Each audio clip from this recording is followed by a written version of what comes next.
You are Locked On Braves POSTCAST, part of Locked On Sports Atlanta, your team every day.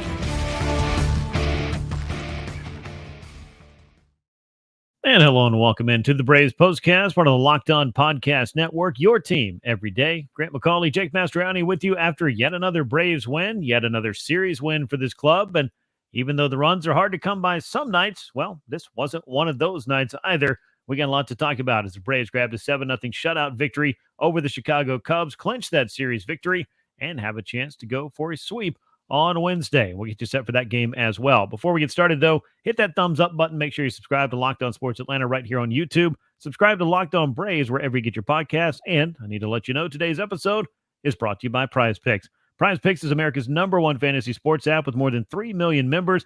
Download the app today. Use the code LOCKEDONMLB for a first deposit match up to $100. Jake, we've been waiting to see the Braves offense break out in a big way, and we've been waiting to see Matt Olson be right in the middle of it. And both of those things happened on this night in a big way for the Braves first baseman. It did. I think they had one game in the last 3 weeks or so. They scored 6 runs, and they did it all in one inning in this one. So more like the offense that we're accustomed to. And again, for Matt Olson, we've been saying it, it's just a matter of time for him, and a great way for him to kind of break out of that. And again, I think there's been signs of him coming out of it, and he'll just continue to get better and better. Yeah, it looks like you've been reading my notes because I did have something about that last couple of weeks worth of Braves games and the run totals, and we will get to that a little bit later. But yes, it is incredibly rare for the Braves to score in the way that they did in this one to put all those runs on the board, 6 runs in one inning. We just haven't seen a lot of that here in 2024, but perhaps a sign of things to come for both Olson and this Braves offense. The big night that he had obviously helped power the Braves lineup, but Chris Sale on the mound again with a tremendous showing. Jake, this continues to be, I think, a renaissance, if you will, for Chris Sale, who the number one thing that everyone wanted to know, and I'm sure Chris Sale wanted to prove, is he's healthy in 2024, and we're seeing the results of that. We are, and I've said it on here several times. For me, it was never a question about the stuff. That always looked good. It's as you just said, it's can he stay healthy? And to this point he has, and he has proven that he still has that good stuff. The fastball slider combination, once again, 15 whiffs on the night, 8 of them coming on that slider, and just really good, pinpoint location. We talked about it yesterday, the fact that he just has never really walked anybody in his career, hasn't walked a lot of batters, and to have the strikeout stuff that he has and still, be able to have the command and not have the issues with walking a ton of batters. I mean, that's a rarity, I think, a lot of times. And that's something that Chris Sale's just done a great job of throughout his career, and so far to start his tenure with the Braves. Again, and say with him and Lopez, you've gotten even more than you could have hoped for when you acquired those two guys with how great they've been. No doubt. I mean, it's a very unique pitcher is Chris Sale. I guess you're either unique or you're not, and he certainly is, but he's unique in a number of ways. Let me put it that way, whether it be the delivery that he has, whether it be the arsenal that he has, the fact that his control is typically so pinpoint. I mean, he's not the biggest built power pitcher either. He kind of defies a lot of different traditional things that you would think about the way that somebody pitches, but everything that he has, he puts into every single pitch. And this guy has definitely proven that he's still got plenty left in the tank here in his first few starts with the Braves. And this just continues to be exactly what Atlanta has needed of late, just because the offense has had such a hard time finding its way into a big inning. Not talking about 6-run inning like they had in the fourth tonight, but just trying to put a couple of runs on the board in one inning can sometimes be challenging, or more than a couple, let's put it that way. And the Braves were able to do that on this night. Matt Olson got things started with a run-scoring double in the first inning, then the big home run, which came as part of that 6-run fourth inning, 2 for 3 with a walk as well, on base 3 times on the night, back-to-back multi-hit games. That had been a long time coming for Matt Olson as well. We've talked so much about this Braves offense, and I don't think that we've talked about anyone more, perhaps maybe Ronald Acuna Jr., but with respect to that, more than Matt Olson, in terms of he was just not able to get himself on track in any kind of way that made you feel like he looked like the same player he was a year ago. But now we're starting to see those signs. The home run up at Citi Field, the big night tonight. Maybe this is what Matt Olson needed to finally see some results from some of the batted ball luck that we've talked about that has not been going his way. I think a lot of the frustration with Matt Olson from fans in particular is the fact that while he's been going poorly with Austin Riley and Acuna as well, his was the one that average was just dropping around 200. And, fans were, they're going to look at that and see it, a guy that's batting around the Mendoza line, and they're just immediately going to think he's been terrible. But for me, it's Matt Olson throughout. It's the one that I've been least worried about, and at least in terms of breaking out with the power, because all the underlying metrics have still been there. He still hits the ball extremely hard. It's just he has had some terrible luck. Even tonight in his first hit, I thought Suzuki was going to catch that ball on a line drive, because that's just the way things have been going for him this year. But even through all these struggles, he takes his walks. He's done that. I mentioned the fact, he's cut down on the strikeout rate, and he still just barrels up baseballs as good as anybody. So you knew the turn was coming at some point, and hopefully when it does come, and if this is part of that happening, it's going to come in bunches, and we're just going to see him take off. I don't know that you can make up for 3-4 weeks of just bad luck all like in 1 week like that, but he is certainly somebody that's capable of that with the power that he has. So again, it's all the underlying data has all been there for Matt Olson all along. It's just been a terrible stretch of bad luck. And again, over 162, that's why they play 162, because these things typically kind of even out over the course of a season. I think we'll see that for Matt Olson. Yeah, I think it's certainly possible that Matt Olson's best days are in front of him. And in fact, probable that he's going to have better days than he did for the first 5-6 weeks of this season. 4 runs knocked in, Jake. That gets him to 22 on the year. So he's just now getting over the 20 RBI plateau. And we're talking about this is Braves game number 39 of the season. He drove in 139 runs in 162 games last year. So the cleanup hitter of your club, too. I know you brought up the average, and people will always look at that. And I can't tell you not to, because it's one of those things that's just kind of ingrained in us as baseball fans. Okay, well, what's he hitting?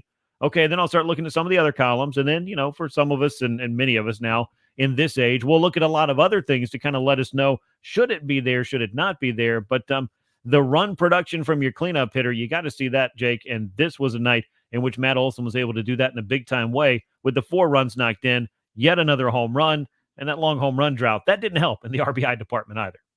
It didn't. I mean, that's where he gets a lot of his, and he gets a lot of it from Ronald and Ozzie and Riley being on base. And, hasn't been a ton of that over this last stretch as well. But, again, I think that's just one of those things that's going to come over time. He certainly, again, as the home runs come, he's going to be able to bring that up pretty quickly. But the power, that's the one thing you look at with Matt Olson. And I mentioned, you look at the 200 average, but it's also been an OPS that's under 700. And that, is more indicative of the slugging and the on-base percentage of a player. And he's been getting on base. We just haven't seen the slug. A lot of those balls just kind of dying at the warning track. A lot of those doubles that he was getting early on. We were talking so much at the beginning of the season, all these doubles are going to turn into home runs. Well, instead, they've turned into bad luck outs is what we've seen for the most part. They still haven't been getting over the wall at the clip that we're used to. Even tonight, he just missed one, getting one into the chop house. We saw Acuna just miss one as well. So we're just not seeing these balls get out like we're accustomed to seeing. But still, I got to believe in the end that the power is going to come from Matt Olson. We're going to see the average numbers, the OPS numbers, those RPI totals all shoot up for him. Yeah, I agree with that. I think we'll see the same thing from Ronald Acuna Jr. and from Austin Riley when he gets back in this lineup, whenever that may be. And we got some good news on that on this day that we'll share with you a little bit later as well. Looking up and down this lineup, though, multi-hit game for Ozzie Albies. He was in need of one of those to get himself back on track. The 0 for 5 for Ronald, but you brought up the hard hit ball. I was going to bring it up a little bit later, but might as well get it out of the way here now. When we start seeing Ronald hitting the ball with authority to right center field, I think that's typically a pretty good sign. And I do feel like, and he said it as much up in New York when he hit the 461-foot homer, which you would hope would be a sign of something, that he is starting to feel like himself again, but the results haven't necessarily manifested out there in the hit column. And most importantly, I think for a lot of people, the power numbers haven't quite been able to catch up with the expectation level of a Ronald Acuna Jr. coming off of his historic season last year. So he and Matt Olson are thick as thieves in that department of trying to live up to expectation, I think, for a lot of folks. Yeah, they are. I mean, it was hard. It was going to be hard for Ronald to live up to what he did last year. Now, I'm on record as saying I think he's possible of doing that and even more, because that's how much I think of Ronald Acuna Jr. and how talented he is.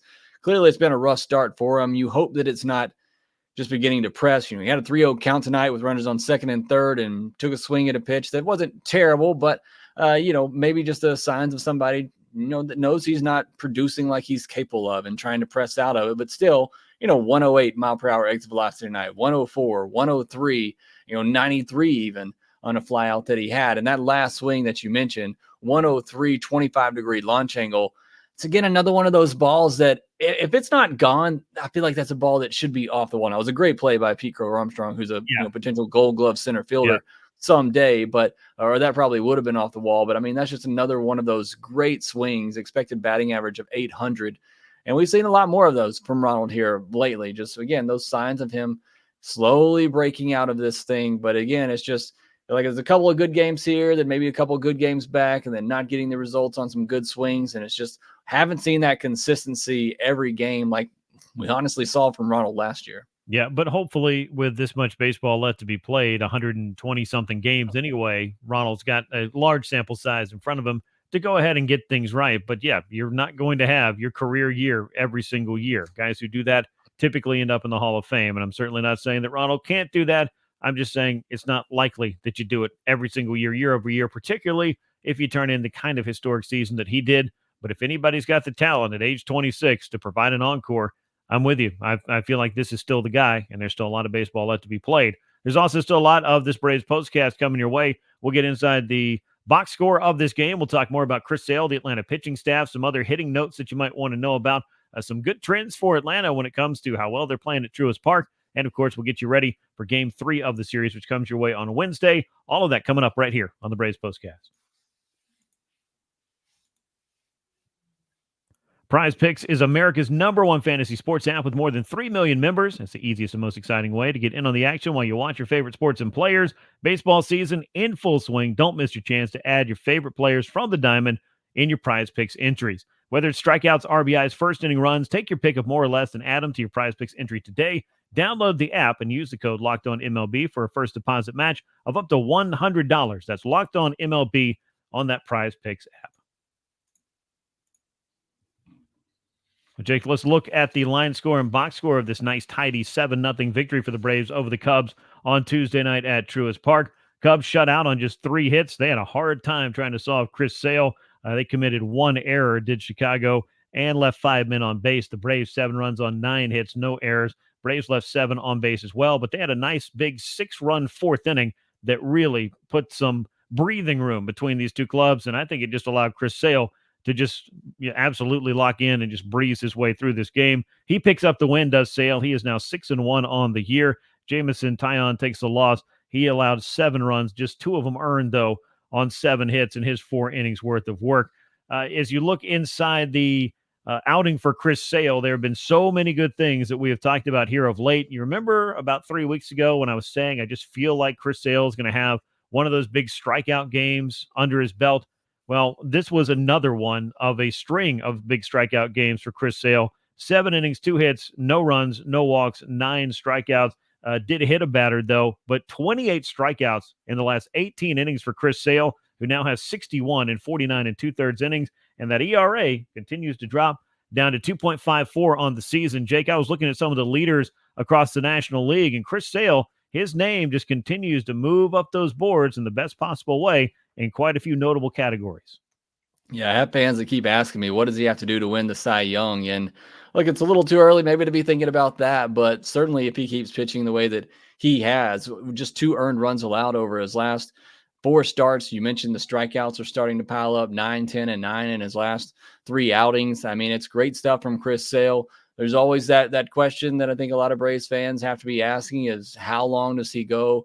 Do the Braves kind of monitor him? I know we talked about that with Lopez, but I mean, at this point, just the way he's throwing, I mean, he seems as strong as ever to me. I don't really know if you need to limit him at this point. I'm sure the Braves will look for opportunities to do that, but he has been on quite the roll. And I can remember us talking, he gave up 5 to Miami, then he gave up 3 in his next start. And even in those starts, it felt like he was pitching much better than the line score was showing. And now we're starting to get those results that are matching what we're seeing on the field. And it is just that slider. I mean, that is just a difference maker for him. Obviously, it has to be backed up by great fastball command, as most, great off-speed pitches do, and great secondaries. You got to be able to command the fastball. But when a pitcher has 94 or 95, and then they're going to whip over a 78-mile-per-hour slider out of the same tunnel and is just dropping off halfway to the plate, it's just, I don't know how anybody hits a baseball in general, but especially when guys are pumping out stuff like that, it's just very, very hard to pick up and hit.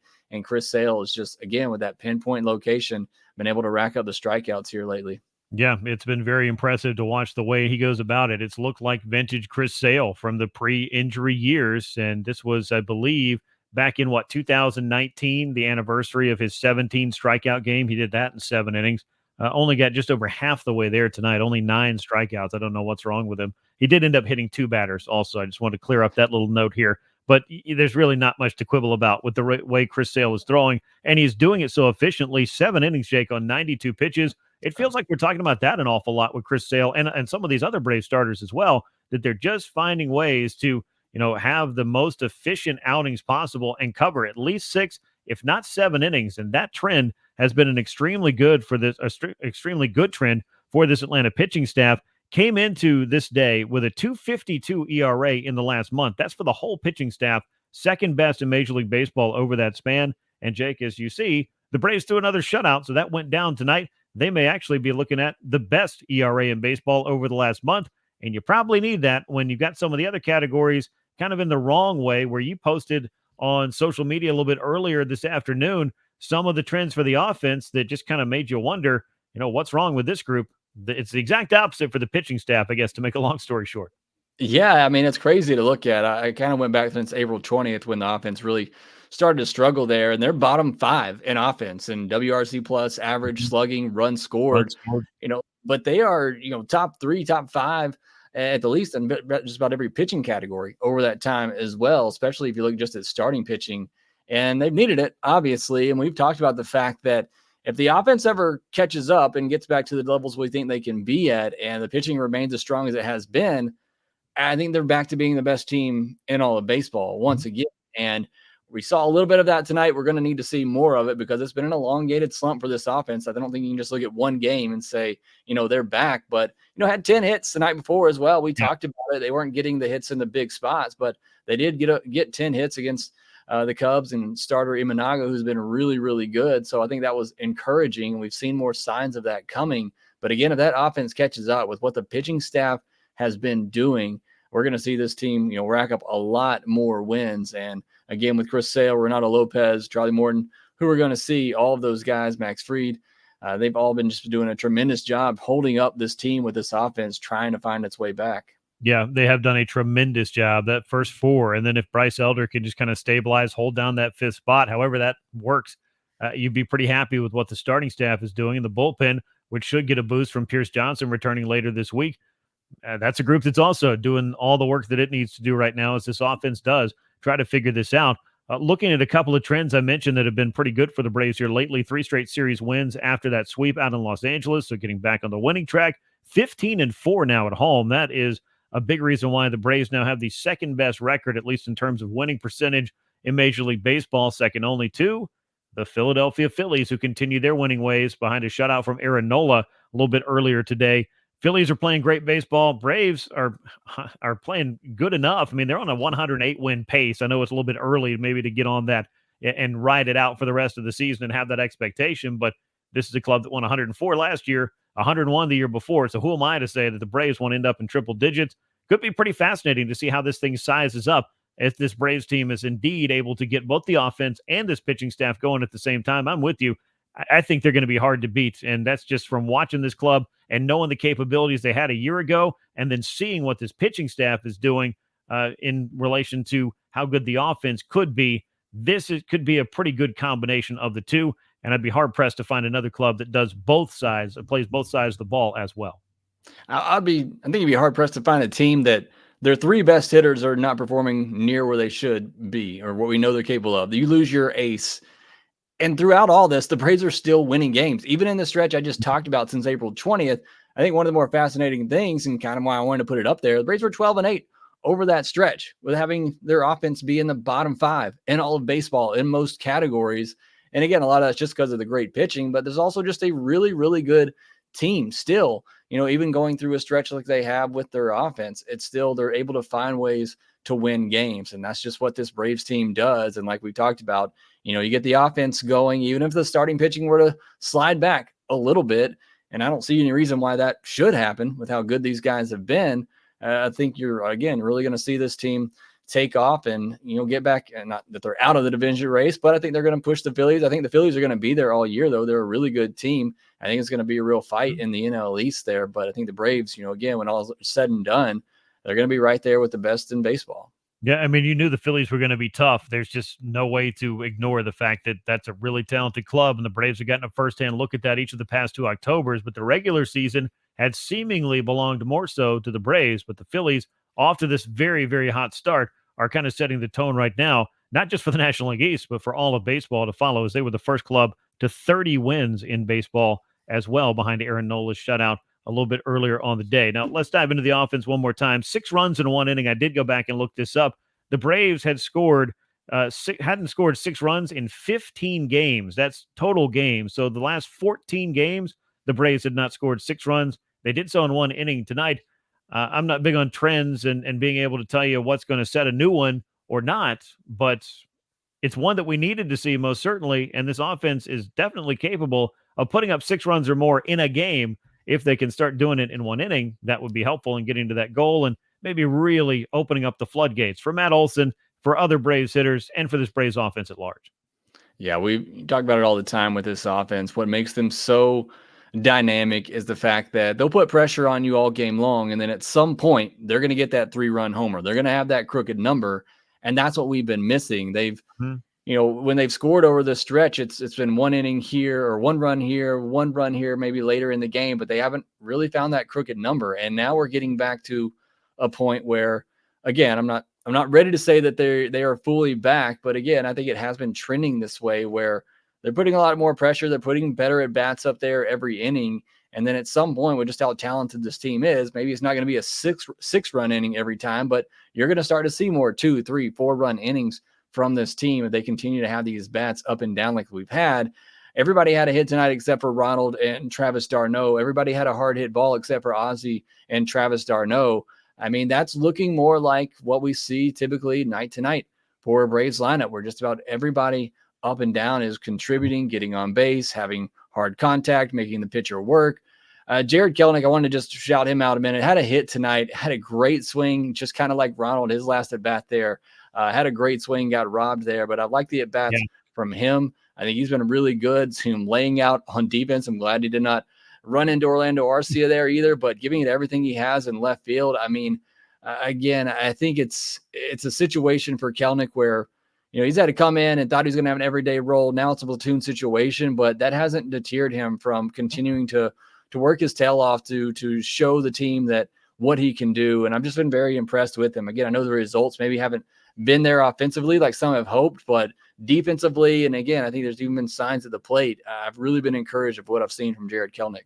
Yeah, there's been a lot of that. And, not to rehash the old, conversation we had way back when Adam Duvall signed. I mean, there's reasons why you sign Adam Duvall that have nothing to do with Jarred Kelenic. To have a player like that to make your bench a little bit more powerful, to be able to play any of the 3 outfield spots, DH if you need him to. I mean, he does a lot of things. And when I caught up with Jarred Kelenic last week on the homestand against Boston, he said, look, I've learned a lot from Adam Duvall, and even having some of this time off, I'm not looking at it as a bad thing. I get to really kind of get inside my at-bats and really think about my adjustments. And I think that some of that, taking some of that pressure off a young player to feel like, hey, I've got to come in, I've got to be on all the time, I can't go into a slump, nothing can go wrong. Well, what's going to happen? Some things are going to go wrong because you're going to put too much pressure on yourself.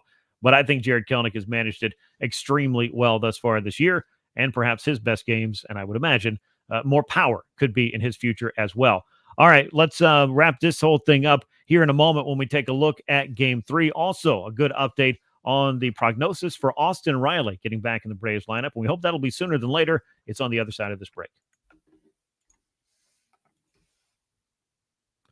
With Policy Genius, you can find life insurance policies that start at just $292 per year for $1 million worth of coverage. Some options offer same-day approval and avoid unnecessary medical exams. Policy Genius helps you compare your options from top companies, and their team of licensed experts is on hand to help talk you through that process. It's easy to compare quotes from America's top insurers in just a few clicks and find your lowest price. Thousands of 5-star reviews on Google and Trustpilot from customers who found the best fit for their needs. You'll find that as well. Check life insurance off your to-do list in no time with Policy Genius. Head on over to policygenius.com/lockedonmlb and get your free life insurance quotes and see how much you could save. That's policygenius.com/lockedonmlb. Well, Jake, I get to say this yet again. The Braves have a chance for a 3-game sweep. Can they finish it off? We're going to find out on Wednesday as the Braves and Cubs will wrap up this particular meeting, but they'll see each other again next week up at Wrigley Field, one of the many odd scheduling quirks that we have now with the way that the schedule is lined up to see all 30 teams. Chicago and Atlanta will get started at 7:20 p.m. Eastern time on Wednesday.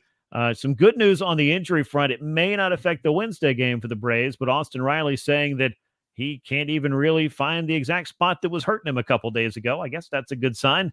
It was an odd update, but a good one nonetheless. And it sounds like he's going to avoid the injured list. But the Braves have long had this stance, it feels like, with, okay, are you feeling good? We'll give you one more day. Plus, there's an off day on Thursday. So, Jake, it sounds like there's a decent chance, at least, that Austin Riley could rejoin the team for the San Diego series this weekend. And that is, of course, good news. Or is it? I don't know. Zach Short, he may be the new third baseman for the Braves, the way that he's been playing. But, yeah, Austin Riley, I mean, it'd be great to get him back as soon as you can. Like I said, I mean, he was starting to turn a corner himself, and now you get him back in there, hopefully, with Matt Olson and what he's doing. And then, Ronald can get going. Then this offense and this team really starts to click.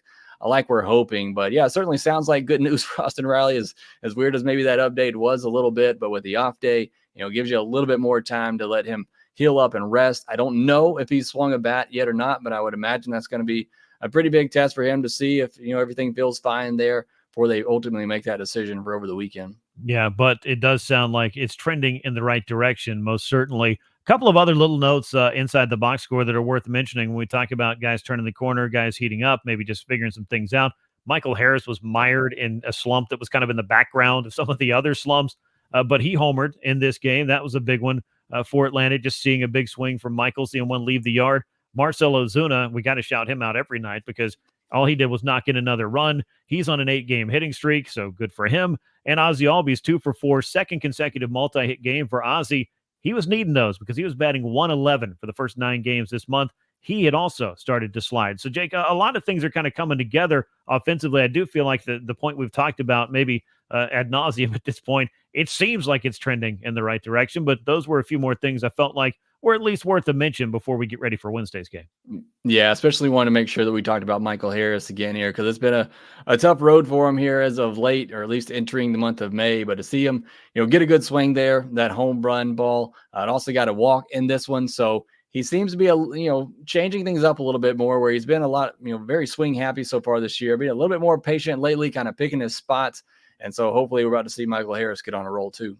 Yeah, when that book gets out there that you will swing enough to maybe get yourself out, and that does not have to mean strikeouts, the league will start pitching you that way, just assuming that you're happy to put the ball on the ground. We've seen that happen at times. And when a young and talented hitter like Michael Harris really starts to make that adjustment, figures a few things out, gets more selective, well, we've seen what he can do the last couple of years.